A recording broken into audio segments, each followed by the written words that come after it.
Hello, welcome to another exciting episode of the Movieclips Instant Trailer Review Show. I'm Jimmy. I'm Ryan. And today we were reviewing Seth MacFarlane's new feature film, A Million Ways to Die in the West. Which seemingly after the success of Ted, Seth MacFarlane can do anything he wants and get anyone he wants to be in it. So what does he do? He makes a Western. He makes a Western and gets a whole bunch of celebrities to be in and I'll be honest, it's a cool looking trailer. Now, it's Red Band. As soon as they started doing this, you kind of know where this is going. Yeah. But they really play up the death aspect in this. Apparently, like, I thought that was just kind of a title, but there's a lot of people dying in this trailer. Like, the topic of the trailer is death. Yeah.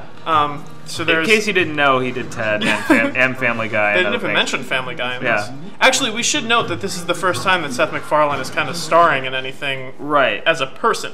Now, as opposed to a voice. As you just touched on, the premise of this movie, I guess, is really just going to be surviving.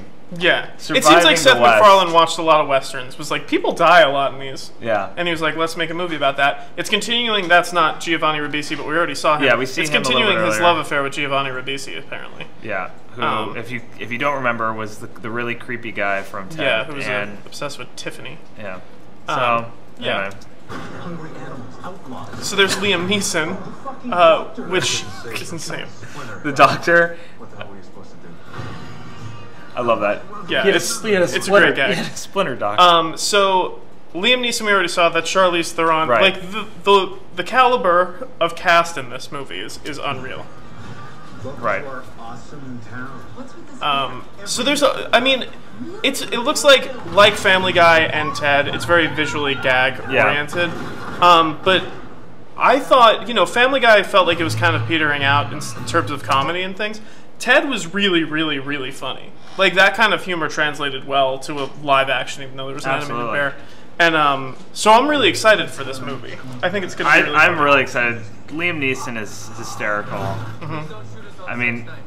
There's Sarah Silverman, too. Sarah Silverman's in it, Charlize Theron, Amanda Seyfried. I mean, there's a full casting. These gags are just really great. The anachronistic kind of way that he's approaching this in terms of, like, no one really talks like they're in the West. They talk like contemporary. It's great. And all the gags are kind of contemporary. Neil Patrick Harris. And Amanda Seyfried. Yeah.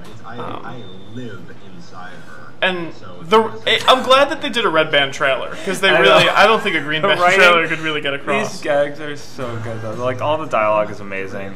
Yeah. I do think it's really interesting, though, that he's playing the lead character. Yeah. Because after he got rid of all the animated elements, like Ted, there was nothing left for him to do, and his voice is so specific to his writing. And you can't hide it. Yeah.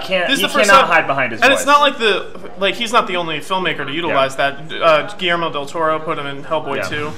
I mean, this movie seems like it's going to be. There's a little bit. Not that Ted didn't have a story, but I think that this film is going to be less more like narrative. gag, and more. He says Mila Kunis here.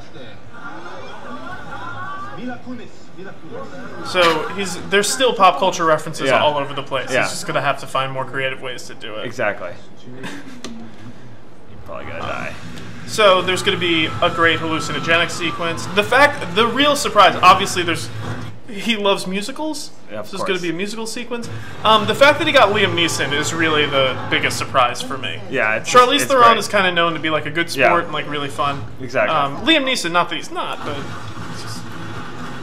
But Liam Neeson also, I saw an interview with him, I forget which talk show it was on, where he said that when his son had like people sleeping over, he left the taken voicemail message on their friends' voicemail boxes and stuff like that. So he's got a sense of humor about it. Liam Neeson, Good Time Charlie. Yeah, he's a Good Time Charlie. I think this might be my favorite.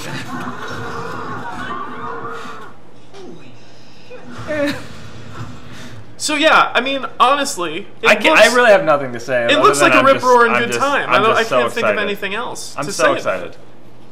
Yeah. Are you excited about it? Let us know in the comments section below. Jimmy and I have nothing else to say, really. It speaks for itself. No, it does. It's really funny. I'm excited about the movie. Yeah. Until next time, I'm Ryan. I'm Jimmy. Thanks for watching.